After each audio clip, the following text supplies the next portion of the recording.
మంత్రి Lokesh Cognizant CEO రవికుమార్తో భేటీ అయ్యారు. విశాఖ, విజయవాడ, తిరుపతిలో 2.2 మిలియన్ చదరపు అడుగుల కోవర్కింగ్ స్పేస్ అందుబాటులో ఉందని చెప్పారు.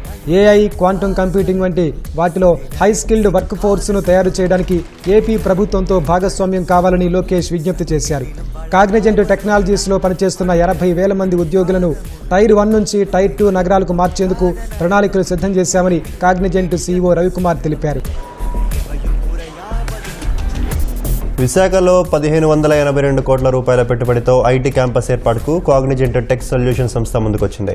సంస్థ ఏర్పాటుతో 8,000 ఉద్యోగాలు రానున్నాయి.